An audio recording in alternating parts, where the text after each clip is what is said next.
إن الحمد لله نحمده ونستعينه ونستغفره ونؤمن به ونتوكل عليه ونعوذ بالله من شرور أنفسنا ومن سيئات أعمالنا. من يهده الله فلا مضل له ومن يضلل فلا هادي له. أشهد أن لا إله إلا الله وحده لا شريك له وأشهد أن سيدنا محمدا عبده ورسوله. أما بعد فإن خير الحديث كتاب الله وخير الهدى هدى محمد صلى الله عليه وسلم وشر الأمور محدثاتها وكل محدثة بدعة وكل بدعة ضلالة وكل ضلالة في النار. أعوذ بالله السميع العليم من الشيطان الرجيم من همزه ونفخه ونفثه. بسم الله الرحمن الرحيم. يا أيها الذين آمنوا اتقوا الله حق تقاته ولا تموتن إلا وأنتم مسلمون. يا أيها الناس اتقوا ربكم الذي خلقكم من نفس واحدة وخلق منها زوجها وبث منهما رجالا كثيرا ونساء واتقوا الله الذي تساءلون به والأرحام إن الله كان عليكم رقيبا. يا أيها الذين آمنوا اتقوا الله وقولوا قولا سديدا يصلح لكم أعمالكم ويغفر لكم ذنوبكم ومن يطع الله ورسوله فقد فاز فوزا عظيما. وقال الله تبارك وتعالى في موضع آخر: بسم الله الرحمن الرحيم. والقرآن المجيد بل عجبوا أن جاءهم منذر منهم فقال الكافرون هذا شيء عجيب أإذا متنا وكنا ترابا ذلك رجع بعيد قد علمنا ما تنقص الأرض منهم وعندنا كتاب حفيظ بل كذبوا بالحق لما جاءهم فهم في أمر مريج. أفلم ينظروا إلى السماء فوقهم كيف بنيناها وزيناها وما لها من فروج والأرض مددناها وألقينا فيها رواسي وأنبتنا فيها من كل زوج بهيج تبصرة وذكرى لكل عبد منيب. وقال الله تبارك وتعالى في موضع آخر: بسم الله الرحمن الرحيم. إن أول بيت وضع للناس للذي ببكة مباركا وهدى للعالمين فيه آيات بينات مقام إبراهيم ومن دخله كان آمنا ولله على الناس حج البيت من استطاع إليه سبيلا ومن كفر فإن الله غني عن العالمين. محترم بزرگوں، نوجوان ساتھیوں، پیارے بچوں اور پردہ نشین خواتین اسلام، تمام تعریف و توصیف، حمد و ثنا، بڑائی و کبریائی، تسبیح و تحمید اللہ وحدہ لا شریک کے لیے لائق و زیبا ہے، جو خالق کائنات مالک ارض و سما ہے۔ وہی اللہ ہے جو حاجت روا ہے، مشکل کشا ہے، غوث اعظم ہے، دستگیر ہے، گنج بخش ہے، داتا ہے، اسی کے ہاتھ میں سارے اختیارات ہیں۔ وہی قادر مطلق اور مختار کل ہے۔ سبحان اللہ و بحمدہ، سبحان اللہ العظیم، سبحان اللہ و بحمدہ عدد خلقہ و رضا نفسہ و زینت عرشہ و مداد کلماتہ۔ بعدہ لاکھوں کروڑوں درود ہو تمام انبیاء کرام علیہم السلام پر بالعموم اور بالخصوص جناب محمد الرسول اللہ صلی اللہ علیہ وسلم پر صلوات اللہ وسلامہ علیہ۔ محترم حاضرین جمعہ، اللہ رب العزت اس دنیا کا خالق اور مالک ہے۔ اس نے دنیا کے اندر ہر چیز کو اپنی قدرت سے پیدا کیا ہے اور اپنے قدرت سے پیدا کرنے کے بعد اپنے حکمت کے ذریعے مخلوقات میں سے بعض کو بعض پر فضیلت عطا کی ہے۔ اللہ رب العزت نے تمام مخلوقات کو پیدا کیا، یہاں تک کہ انسانوں کو بھی، تو انسانوں کو اللہ رب العزت نے تمام مخلوقات میں اشرف المخلوقات قرار دیا، اور پھر انسانوں میں بھی ان انسانوں کو جو اللہ رب العزت کے پیغام کو اور اس کے بھیجے گئے رسولوں کے اوپر ایمان لانے والے ہیں، ان لوگوں کو اللہ رب العزت نے بہترین قرار دیا، اور پھر ان لوگوں میں جو مسلمان ہیں، مومن ہیں، اللہ کی اطاعت اور فرما برداری کرنے والے ہیں، اللہ کی شریعت کا نفاذ کرنے والے ہیں، ایسوں میں اللہ رب العزت نے انبیاء و رسول کو سب سے افضل انسان قرار دیا، اور پھر انسانوں میں انبیاء کو افضل قرار دینے کے بعد انبیاء میں بھی اللہ رب العزت نے بعض کو بعض پر فضیلت عطا کی، جیسا کہ اللہ نے کہا تلک الرسل فضلنا بعضهم علی بعض، یہ پیغمبر ہیں جن کو ہم نے بعض پر بعض کو فضیلت عطا کی ہے۔ تمام انبیاء کرام علیہم السلام کے اوپر اللہ نے امام کائنات محمد مصطفیٰ صلی اللہ علیہ وسلم کو اللہ رب العزت نے افضلیت اور برتری عطا کی، اور انہیں افضل الانبیاء، امام الانبیاء، سید المرسلین، شفیع المذنبین اللہ رب العزت نے قرار دیا۔ یہ اللہ رب العزت کی قدرت ہے اور اس کی حکمت ہے۔ اسی طرح اللہ رب العزت نے دن اور رات کو پیدا کیا، دنوں میں اللہ رب العزت نے سب سے بہترین دن قرار دیے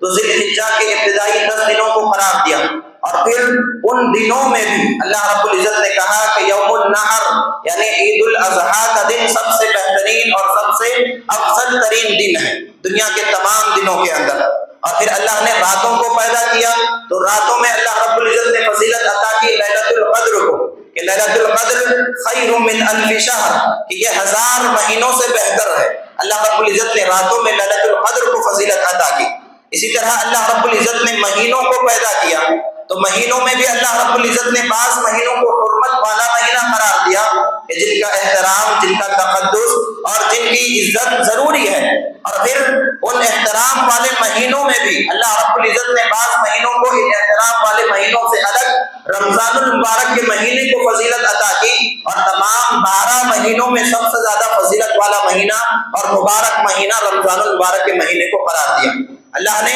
اس دنیا کے آسمانوں اور زمینوں کو پیدا کیا تو اس دنیا کے اندر جتنی زمینیں ہیں تمام زمینیں بہترین زمینیں ہیں۔ اللہ کے نبی صلی اللہ علیہ وسلم نے فرمایا کہ سرزمین ساری کی ساری تمہارے لیے سجدہ گاہ بنا دی گئی ہے، تم جہاں چاہے نماز پڑھ سکتے ہو، ہاں الا یہ کہ وہاں پر بول و براز نہ ہو، گندگی نہ ہو، گندگی سے پاک ہو زمین۔ اللہ کے نبی صلی اللہ علیہ وسلم نے پھر دوسری حدیث کے اندر سرزمین کو کہا کہ ساری سرزمین مبارک ہے، پاک ہے تمہارے لیے، لیکن بعض سرزمین کو اللہ رب العزت نے سب سے زیادہ مقدس قرار دیا، اور وہ ہے سرزمین مکہ، کہ جس کے بارے میں اللہ نے قسم کھائی ہے، جس کے بارے میں اللہ رب العزت نے کہا کہ یہ ساری دنیا کا مرکز ہے، منبع ہے، مصدر ہے، جس کے بارے میں اللہ نے کہا کہ یہ ہدایت کا سر چشمہ ہے۔ اللہ رب العزت نے قرآن مجید کے اندر اس مکہ کی سرزمین کی قسم کھائی ہے، کہا اللہ نے لا اقسم بهذا البلد، مجھے قسم ہے اس شہر کی، ایک شہر سے مراد کون سا شہر؟ شہر البلد الامین۔ اللہ رب العزت نے کہا وهذا البلد الامین، دوسرے مقام پر وہ شہر سے مراد کون سا شہر ہے؟ یہ امن والا شہر ہے، جہاں پر کہ نہ خوف ہے نہ ہراس ہے، جہاں پر کہ ہمیشہ امن اور اطمینان ہے، جہاں پر کہ عبادت کرنے والوں کے لیے رحمت ہی رحمت ہے۔ اللہ رب العزت نے اس سرزمین کی 2 مقام پر قسم کھائی ہے تاکہ اس کی عظمت کو، اس کی فضیلت کو اور اس کے مقام اور مرتبے کو بتلایا جا سکے۔ اور اللہ کے نبی صلی اللہ علیہ وسلم نے حدیث کے اندر بیان فرمایا انک لخیر ارض اللہ، اللہ کے نبی صلی اللہ علیہ وسلم کی سب سے پہلی گواہی یہ ہے کہ اللہ کے نبی نے فرمایا کہ اے سرزمین مکہ، تو سرزمین کے اندر، پوری زمین کے اندر سب سے بہترین سرزمین تو ہے، انک لخیر ارض اللہ، اللہ کی زمینوں میں سب سے بہترین زمین تو ہے اے مکہ کی سرزمین۔ پھر اللہ کے نبی صلی اللہ علیہ وسلم نے دوسری بات بیان فرمائی وَإِنَّكِ أَحَبُّ أَرْضِ اللَّهِ إِلَى اللَّهِ، اور اللہ کے نزدیک اللہ کی زمینوں میں سب سے زیادہ محبوب سرزمین تو ہے اے مکہ کی سرزمین۔ اللہ کے نبی صلی اللہ علیہ وسلم نے تیسری بات بیان فرمائی وَلَوْلَا أَنِّي أُخْرِجْتُ مِنْكِ مَا خَرَجْتُ، اللہ کے نبی صلی اللہ علیہ وسلم نے فرمایا کہ اے مکہ کی سرزمین، اگر تجھ سے مجھے نہ نکالا جاتا، اگر تیری اس سرزمین سے مجھے نہ نکالا جاتا، شہر بدر نہ کیا جاتا، تو میں ہرگز تجھے چھوڑ کر کبھی نہیں جاتا۔ اللہ کے نبی صلی اللہ علیہ وسلم کی اس حدیث کے اندر 1 نہیں 2 نہیں 3 باتیں ہیں۔ سب سے پہلی بات اللہ کے نبی نے کہا کہ یہ سرزمین ساری دنیا کی زمینوں کے اندر زمینیں ہیں، ان 7 زمینوں کے اندر سب سے بہترین زمین سرزمین مکہ ہے۔ دوسری بات اللہ کے نبی نے بیان فرمایا یقیناً دنیا کی ساری مسجدیں اللہ کو محبوب ہیں، لیکن ساری مساجد میں سب سے زیادہ محبوب اور سب سے زیادہ اللہ رب العزت کو پسندیدہ چیز زمین اگر کوئی ہے تو وہ مکہ کی سرزمین ہے۔ وَأَحَبُّ أَرْضِ اللَّهِ إِلَى اللَّهِ۔ تیسری بات اللہ کے نبی نے بیان فرمائی اللہ کو تو یہ محبوب ہے زمین، لیکن اللہ کے رسول صلی اللہ علیہ وسلم کو بھی یہ سب سے زیادہ محبوب ہے۔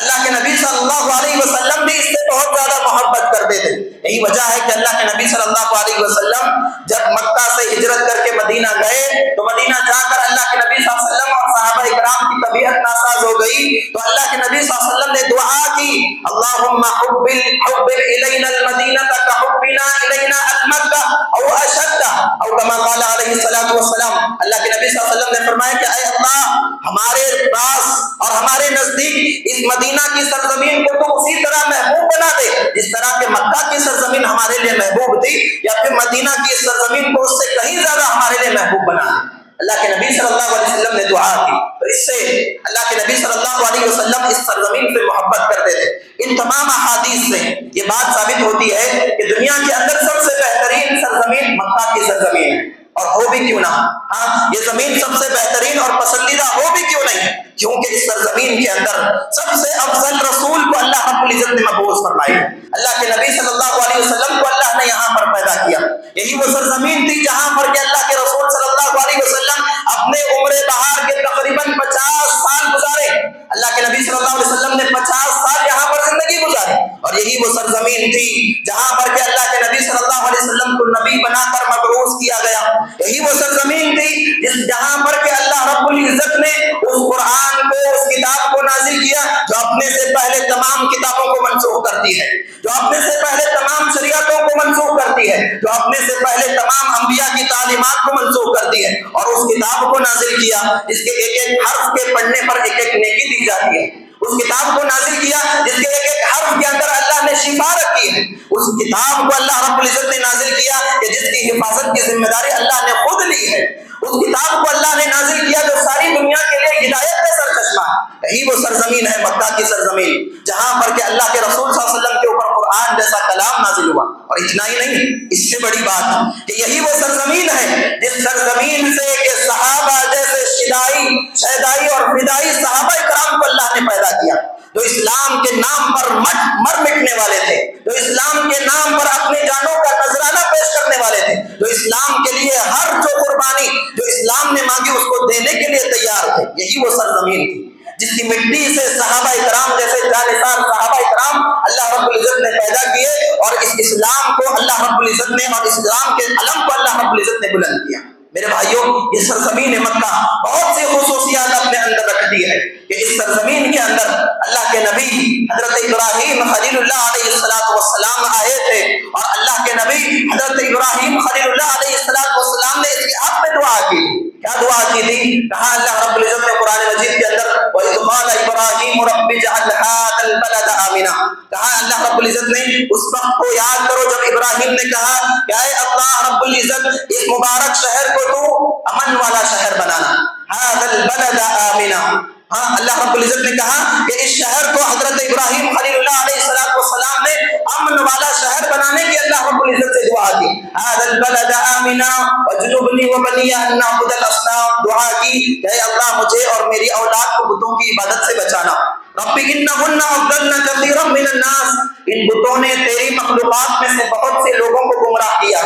بہت سے لوگوں کو تیری عبادت سے ہٹا دیا۔ انہن اضللن کثیرا من الناس فمن تبعنی فانہ منی، کہا کہ جو کوئی میری اطاعت کرے گا، میری اتباع کرے گا، وہ یقیناً مجھ سے ہے۔ اور پھر فرمایا ومن عصانی، اے پروردگار جو میری نافرمانی کرے، فانک غفور رحیم، بے شک تو بہت زیادہ بخشنے والا رحم کرنے والا۔ آگے اللہ سے دعا کی ربنا انی اسکنت من ذریتی، اے میرے پروردگار، اے ہمارے پروردگار، میں اس سرزمین کے اوپر اپنی اولاد کا کچھ حصہ یہاں پر بسا کر جا رہا ہوں، یہاں پر انہیں چھوڑ کر جا رہا ہوں۔ انی اسکنت من ذریتی بواد غیر ذی زرع، یہ ایسی سرزمین ہے جہاں پر کوئی پتا اور کوئی پودا موجود نہیں ہے، کوئی کھانے پینے کی چیز موجود نہیں ہے، کیوں چھوڑ کر جا رہا ہوں؟ عند بیتک المحرم، تیرا جو مقدس گھر ہے یہاں پر، اس گھر کے پاس چھوڑے جا جا رہا ہوں ربنا لیقیموا الصلاۃ، تاکہ یہ تیرے گھر کو آباد کریں، اس گھر کے اندر نماز ادا کریں، وجعل افئدة من الناس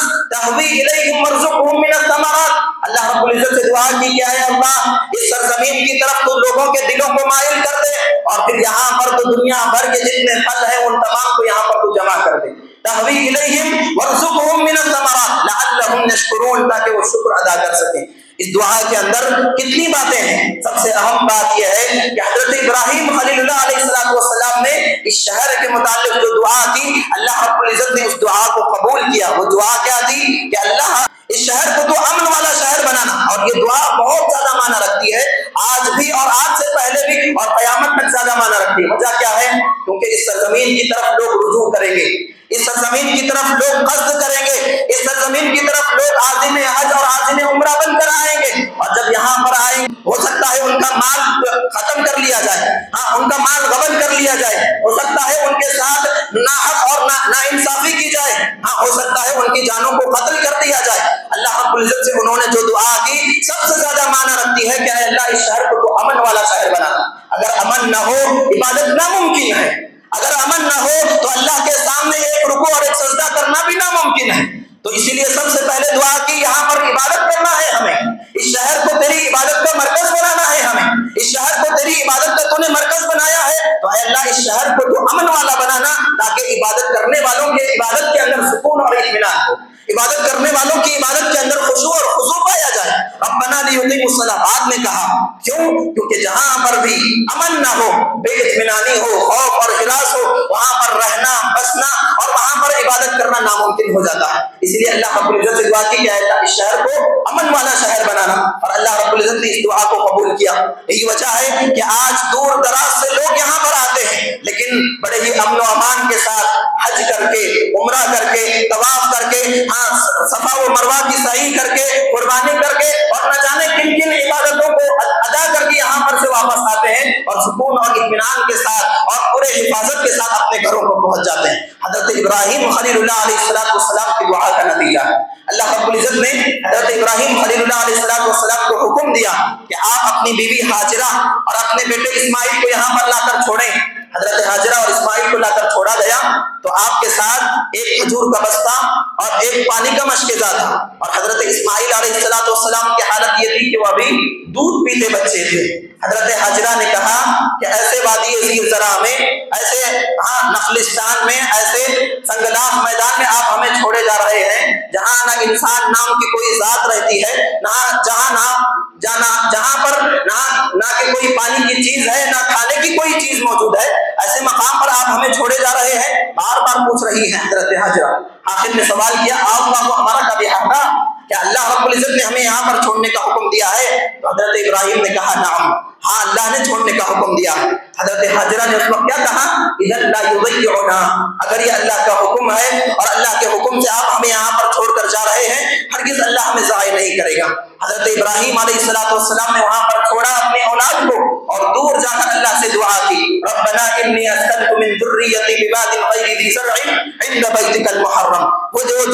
دعا ہے وہ دور جا کر انہوں نے دعا کی، اور اس کے بعد کیا ہوا، حضرت ابراہیم خلیل اللہ علیہ السلام ایک مرتبہ نہیں، دو مرتبہ نہیں، کئی مرتبہ یہاں پر آئے اپنی آل اولاد کا حال دریافت کرنے کے لیے، ان کے حالات کو جانچنے کے لیے، ان کے حالات کو دیکھنے کے لیے، اور ہر مرتبہ کوئی نہ کوئی واقعہ پیش آیا۔ ایک مرتبہ آئے تو اللہ رب العزت کا وہ خواب دیکھ کر آئے جس میں کہ آپ کو حضرت اسماعیل کو ذبح کرنے کا حکم دیا گیا تھا۔ ایک مرتبہ آئے تو آ کر دیکھا کہ حضرت اسماعیل علیہ السلام بڑے ہو چکے ہیں اور شادی شدہ ہیں، اپنی بہو سے جا کر ملے تو جا کر کیا دیکھتے ہیں، بہو سے حال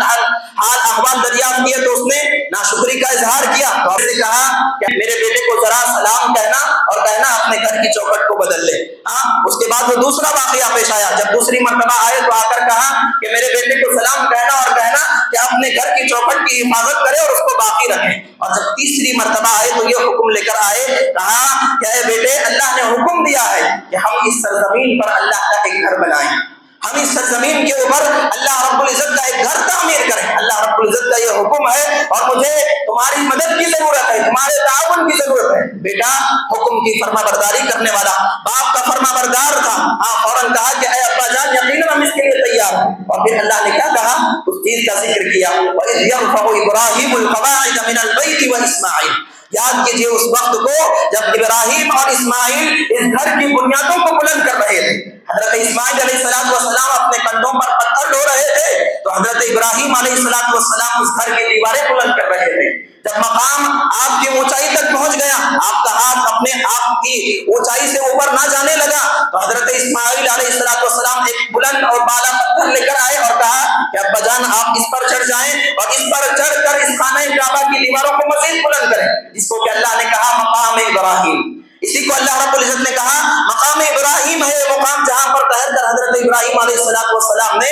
گھر تعمیر کیا ہے اللہ رب العزت کا۔ تو یہ گھر حضرت ابراہیم اور اسماعیل علیہ السلام نے تعمیر کیا ہے۔ بات دکھنے میں اور معلوم کرنے سے ایسے لگتی ہے کہ سب سے پہلے گھر بنانے والے، سب سے پہلے خانہ کعبہ کی تعمیر کرنے والے حضرت ابراہیم اور حضرت اسماعیل علیہ السلام تھے۔ بعض مفسرین نے یہی کہا ہے، لیکن بعض مفسرین نے کہا کہ سب سے پہلے خانہ کعبہ کو بنانے والے حضرت آدم علیہ السلام۔ بعض مفسرین نے کہا کہ سب سے پہلے حضرت خانہ کعبہ کو بنانے والے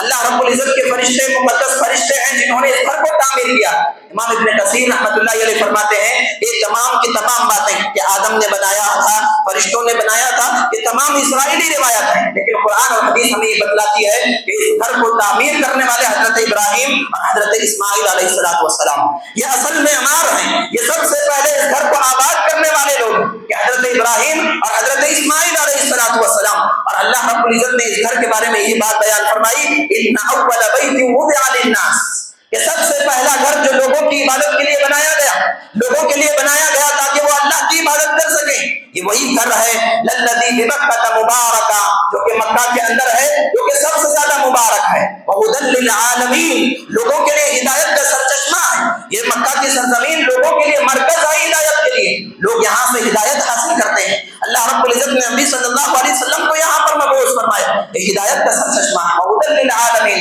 پھر اللہ نے آگے کہا فیہ آیات بینات، اس کے اندر بہت سی نشانیاں ہیں۔ مقام ابراہیم کا اللہ نے خاص کر تذکرہ کیا، مقام ابراہیم کہ یہ مقام ابراہیم جہاں پر ٹھہر کر ابراہیم نے خانہ کعبہ کی تعمیر کی تھی، یہ اللہ کی نشانیوں میں سے ایک نشانی ہے جو آج تک باقی ہے، مقام ابراہیم۔ ومن دخلہ کان آمنا، اس کی نشانیوں میں سے ایک نشانی یہ بھی ہے کہ جو کوئی خانہ کعبہ میں داخل ہو جائے اس کے لیے امن ہی امن ہے، چاہے وہ باپ کا قاتل ہی کیوں نہ ہو، اس کو قتل کرنا حرام ہے، وہاں پر فساد مچانا حرام ہے، وہاں پر کسی کا خون کرنا حرام ہے۔ ومن دخلہ کان آمنا وللہ علی الناس حج البیت، اللہ رب العزت نے کہا کہ اللہ کا یہ حق ہے کہ جس کے پاس بھی استطاعت ہے وہ اس گھر کا قصد کرے اور اس گھر کا طواف اور اس گھر کا حج کرنے کی ایک مرتبہ ضرور کوشش کرے۔ علی الناس حج البیت من استطاع الیہ سبیلا ومن کفر، اور جو کوئی آدمی اس چیز سے انکار کرے فإن اللہ غنی عن العالمین، بے شک اللہ رب العزت لوگوں کی عبادتوں سے بے نیاز ہے۔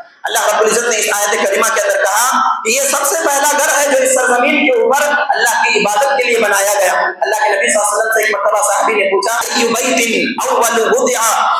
وضع فی الارض، کہا گیا کہ اے اللہ کے رسول صلی اللہ علیہ وسلم اللہ کے لیے سب سے پہلا گھر کون سا بنایا گیا اس سرزمین کے اوپر؟ تو آپ نے فرمایا المسجد الحرام، کہا کہ یہ مسجد حرام ہے جو سب سے پہلے بنائی گئی ہے۔ پھر اللہ کے نبی سے پوچھا گیا ثم ایو، پھر اس کے بعد کون سی مسجد بنائی گئی؟ تو آپ صلی اللہ علیہ وسلم نے فرمایا المسجد الاقصی۔ اللہ کے نبی صلی اللہ علیہ وسلم سے پھر پوچھا گیا کہ اللہ کے نبی ان دونوں کی تعمیر میں کتنا فاصلہ ہے، کتنا وقت ہے؟ تو آپ صلی اللہ علیہ وسلم نے فرمایا 40 سنہ، 40 سال کا فاصلہ ہے کہ 40 سال پہلے خانہ کعبہ بنایا گیا تو 40 سال بعد مسجد اقصی کو تعمیر کیا گیا، ان دونوں کی تعمیر کے اندر 40 سال کا فاصلہ ہے۔ اللہ کے نبی صلی اللہ علیہ وسلم کی احادیث ہیں اس بارے میں بے شمار ہے کہ خانہ کعبہ اور سرزمین مکہ مقدس ہے، اس وجہ سے بھی کہ اللہ رب العزت نے اس کے بارے میں فرمایا کہ یہ وہ سرزمین ہے کہ جہاں پر کے لوگوں کے لیے قیام ہے، اور جہاں پر کہ اللہ رب العزت کا گھر ہے اور اس گھر کو لوگوں کے قیام کے لیے بنایا گیا ہے۔ اللہ نے کہا بہت بڑی بات ہے، اللہ رب العزت نے کہا وَإِذْ جَعَلْنَا الْبَيْتَ مَثَابَةً لِلنَّاسِ وَأَمْنًا، اور ہم نے اس گھر کو بنایا لوگوں کے آنے جانے کی جگہ اور امن کی جگہ۔ ایک دوسرے مقام پر اللہ نے کہا جعل اللہ الکعبۃ البیت الحرام قیاما للناس، ہم نے کعبہ، اللہ رب العزت نے کعبہ کو بنایا جو گھر کے بہت زیادہ احترام والا گھر ہے، جس کا احترام، جس کا تقدس، جس کی عزت کرنا بہت زیادہ ضروری ہے۔ پھر اللہ للناس، جو لوگوں کے لیے قائم کیا گیا۔ اس آیت کی تفسیر کے اندر صرف اس ایک ٹکڑے کے بارے میں 3 تفسیریں کی گئی، اور جو سب سے پہلی تفسیر ہے وہ بہت زیادہ معنی خیز ہے۔ اس کو امام بخاری رحمۃ اللہ علیہ نے بیان کیا۔ قیامت للناس کا مطلب کیا ہے کہ اس گھر کو لوگوں کے لیے قائم کیا گیا، مطلب یہ ہے کہ یہ گھر جب تک اس سرزمین کے اندر باقی رہے گا یہ دنیا باقی رہے گی۔ اللہ نے کہا اس گھر کی فضیلت، اس گھر کی عظمت اور اس گھر کا مقام اور مرتبہ کیا ہے کہ اس سرزمین کے اوپر خانہ کعبۃ اللہ جب تک باقی رہے گا یہ دنیا کا وجود باقی رہے گا۔ جس روز اس کو ویران کرنے والے لوگ آ جائیں گے، اس گھر کی تقدس کو پامال کرنے والے آ جائیں گے، اس وقت اس دنیا کی عمر اپنی انتہا کو پہنچ جائے گی، اس دنیا کا وجود اپنے مقام کو پہنچ جائے گا، اپنے اختتام کو پہنچ جائے گا۔ اللہ رب العزت نے کہا کہ یہ گھر ہم نے ایسا بنایا ہے جو لوگوں کے قیام کا ذریعہ، قیامت للناس، لوگوں کے قیام کا ذریعہ ہے۔ اللہ کے نبی صلی اللہ علیہ وسلم کی حدیث ہے، اللہ کے نبی صلی اللہ علیہ وسلم نے فرمایا کہ خانہ کعبہ کو منہدم کرنے والے آئیں گے قیامت کے قریب، اور وہ کون ہوں گے؟ اللہ کے نبی صلی اللہ علیہ وسلم نے فرمایا یخرب الکعبۃ ذو السویقتین من الحبشہ، کہ حبشہ کے قبیلے سے ایک شخص آئے گا جو پتلی اور کمزور پنڈلیوں والا آدمی ہوگا، وہ آدمی ہوگا جو خانہ کعبہ کو منہدم کرے گا، خانہ کعبہ کو ویران کرے گا، اور یہ قیامت کے قائم ہونے کی نشانیوں میں سے ایک نشانی۔ خانہ کعبہ کا منہدم ہو جانا، یا پھر خانہ کعبہ کا ویران ہو جانا، یا پھر خانہ کعبہ کی تقدس کو پامال کر دینا، یہ آخری زمانے کی نشانیوں میں سے ایک نشانی ہے۔ اللہ رب العزت نے قرآن کے اندر بیان فرمایا قیام للناس، کہ ہم نے اس گھر کو بنایا لوگوں کے قیام کے لیے۔ دوسری تفسیر کیا بیان کی گئی جو آج ہم میں سے ہر ایک کو سمجھ میں آ سکتی ہے، وہ کیا ہے؟ اللہ نے کہا کہ لوگوں کے قیام کا ذریعہ ہے، جو لوگ مکہ کے اندر رہتے ہیں یا پھر مکہ کے اطراف میں جو لوگ رہتے ہیں، جتنے لوگ حج اور عمرہ کرنے کے لیے آتے ہیں ان کی خدمت کر کے، یا پھر وہاں پر آنے والوں سے جو وہ تجارت کرتے ہیں، اس تجارت کے ذریعے وہ اتنا مال کماتے ہیں کہ ان کا سال بھر بے فکری میں گزر جاتا ہے، معاش کو لے کر بے فکری میں گزر جاتا ہے، معاش کی انہیں کوئی پریشانی نہیں ہوتی۔ اللہ نے کہا کہ مکہ کے لوگوں کے لیے اور مکہ کے اطراف میں رہنے والے لوگوں کے لیے معاش کا ذریعہ ہے۔ قیام للناس کا مطلب کیا ہے کہ اللہ رب العزت نے اسے معاش کا ذریعہ بنایا ہے، اور یہی چیز تھی کہ جس وجہ سے کہ ابرہہ نے اس مکہ کے اندر موجود خانہ کعبہ کو انہدام کرنے کا ارادہ کیا تھا، منہدم کرنے کا ارادہ کیا تھا۔ اس نے چاہا تھا کہ یمن کے اندر جو صنعاء ہے وہاں پر اس نے ایک بہت بڑا کلیسا بنایا، اور چاہا کہ لوگ یہاں پر آئیں، اس کا طواف کریں، یہاں پر عبادت کریں اور خانہ کعبہ کی طرف نہ جائیں۔ اور اس کا ارادہ کیا تھا اس کے پیچھے کہ یہ صنعاء علاقہ تجارت کے اعتبار سے، معاش کے اعتبار سے مضبوط اور مستحکم ہو جائے، لیکن لوگ تھے کہ وہ برابر مکہ کی طرف قصد کرتے تھے، اور اس نے ارادہ کیا کہ یہاں پر آئے اور خانہ کعبہ کا کام تمام کر دیں، اور سارے لوگ اس کے بنائے ہوئے گھر کی طرف آئیں۔ سبحان اللہ، اللہ رب العزت نے اس چیز کا تذکرہ کیا، اور یہ مقام مکہ اور عظمت مکہ کو بیان کرنے والی آیتیں ہیں۔ اللہ نے کہا الم تر کیف فعل ربک باصحاب الفیل، اللہ رب العزت نے حفاظت کی اپنے اس گھر کی، کیا تمہیں یاد نہیں کہ اللہ رب العزت نے ہاتھی والوں کے ساتھ کیا معاملہ کیا؟ الم یجعل کیدہم فی تضلیل، کیا اللہ رب العزت نے ان کے مکر و فریب کو ناکام نہیں بنا دیا؟ الم یجعل کیدہم فی تضلیل وارسل علیہم طیرا ابابیل، اللہ رب العزت نے ان کے اوپر پرندوں کے جھنڈ اور غول کے غول بھیجے، ترمیہم بحجارۃ من سجیل، جو اپنی چونچوں کے ذریعے اپنے چونچوں میں پتھر لائے ہوئے تھے اور اس کے اوپر انہیں پھینک رہے تھے، ان پتھروں کو ان کے اوپر برسا رہے تھے، ترمیہم بحجارۃ من سجیل فجعلہم کعصف معقول، اللہ رب العزت نے انہیں ایسے بنا دیا جیسے کہ کوئی بجھا ہوا بھوسا یا پھر کھایا ہوا بھوسا ہوتا ہے، کعصف معقول، کھائی ہوئی جو چیز ہوتی ہے چبا چبا کر جس کو بنا دیا جاتا ہے، ایسا بھوسا جس طرح ہوتا ہے، ہم نے ان لوگوں کو جنہوں نے اس خانہ کعبہ کو منہدم کرنے کا ارادہ کیا تھا ایسے ان کو بنا دیا۔ سبحان اللہ، حضرت عائشہ رضی اللہ تعالیٰ عنہا کہتی ہیں کہ میں نے ان لوگوں کو دیکھا ہے جو اس واقعے میں شریک تھے، اور کیسے دیکھا ہے کہ جن آدمی کو بھی پتھر لگا، جس آدمی کو بھی ان پرندوں کی چونچوں سے کوئی ایک پتھر بھی اگر مس کر گیا ہے تو ان کی جو بینائی تھی وہ دور ہو گئی، ان کے اندر کی جو طاقت تھی وہ ختم ہو گئی۔ اور میں نے دیکھا ہے چند لوگ مکہ کے اندر ایسے تھے جو مکہ کے اندر موجود گھروں کے دیواروں سے سہارا لے کر چڑھا کرتے تھے، اور بالکل اندھے ہو چکے تھے، بینائی ان کی جا چکی تھی. ہم نے ان سے پوچھا، وہ اپنے آپ میں گواہی دیتے تھے کہ ہم نے اس گھر کو منہدم کرنے کا ارادہ کیا تھا، جس کی سزا اللہ رب العزت نے ہمیں زندگی بھر کے لیے دے دی. اللہ نے کہا فَجَعَلَهُمْ كَعَصْفٍ مَّأْكُولٍ. کب کی بات ہے یہ؟ اللہ کے نبی صلی اللہ علیہ وسلم کے نبی بن جانے کے بعد کی بات. اللہ کے نبی صلی اللہ علیہ وسلم کے مبعوث ہو جانے کے بعد کی بات ہے، یعنی 50 سال کا عرصہ تقریباً گزر چکا تھا. اس کے بعد کی بات ہے کہ حضرت عائشہ کہتی ہے میں نے اس واقعے میں شریک لوگوں کو دیکھا ہے کہ ان کی یہ حالت تھی. سبحان اللہ. اللہ رب العزت نے اس گھر کی ایسے حفاظت کی ہے، یہ اس گھر کی عظمت کو بتلاتا ہے. اللہ کے نبی صلی اللہ علیہ وسلم نے ایک حدیث کے اندر بیان فرمایا کہ جو کوئی آدمی خانہ کعبہ کا طواف کرے گا، اللہ کے نبی صلی اللہ علیہ وسلم نے فرمایا ما رفع رجل قدما الا وضعها ولا وضعها الا رفع الا كتب له 10 حسنات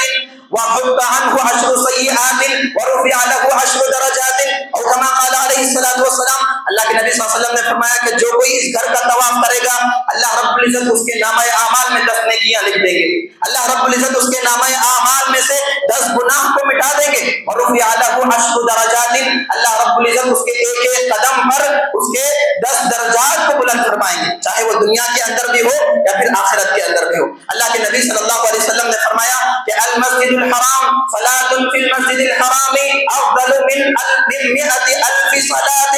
فی غیر ما سواہ او کما قال علیہ الصلوۃ والسلام. اللہ کے نبی صلی اللہ علیہ وسلم نے فرمایا کہ جو کوئی حدود حرم میں نماز پڑھتا ہے، خانہ کعبۃ اللہ کے پاس نماز پڑھتا ہے، اس کی ایک نماز 1,00,000 نمازوں سے کہیں زیادہ افضل ہے. ایک نماز اس کی 1,00,000 نمازوں سے افضل ہے. اللہ کے نبی صلی اللہ علیہ وسلم کی احادیث بتلاتی ہیں کہ سرزمین مکہ بڑی مقدس سرزمین ہے. جو کوئی یہاں کا قصد کر رہا ہے حج کے ارادے سے، اسے چاہیے کہ وہاں پر جانے کے بعد ظلم کا ارادہ نہ کرے، وہاں پر جانے کے بعد کسی قسم کے گناہ کا ارادہ نہ کرے. اللہ رب العزت نے کہا وَمَن يُرِدْ فِيهِ بِإِلْحَادٍ نُذِقْهُ مِنْ عَذَابٍ أَلِيمٍ، کہ جو کوئی یہاں پر ظلم کا ارادہ کرے گا، ظلم انجام نہیں، صرف ارادہ کر لے دل کے اندر، اللہ رب العزت نے کہا ہم اسے دردناک عذاب دیں گے. جو کوئی آدمی یہاں پر جانے کا اپنے دل کے اندر شوق رکھتا ہے، وہ اللہ رب العزت سے دعائیں کرے. ابراہیم خلیل اللہ علیہ السلام کی دعائیں جو اللہ رب العزت نے قرآن کے اندر نقل کی ہیں، ان دعاؤں کو اللہ رب العزت سے مانگا کرے. یقیناً اللہ رب العزت ایک نہ ایک دن ہمیں یہاں کا سفر کرائے گا اور اس کی زیارت ہمیں نصیب ہوگی. اللہ رب العزت سے دعا ہے کہ اللہ رب العزت ہم تمام کو کہنے سننے سے زیادہ عمل کی توفیق عطا فرمائے. جب تک زندہ رکھے، ایمان پر زندہ رکھے، خاتمہ دے تو خاتمہ بالخیر عطا فرمائے. بارک اللہ لنا وإياكم بالآيات والذكر الحكيم إنه تعالى جواد كريم ملك ورب غفور حليم.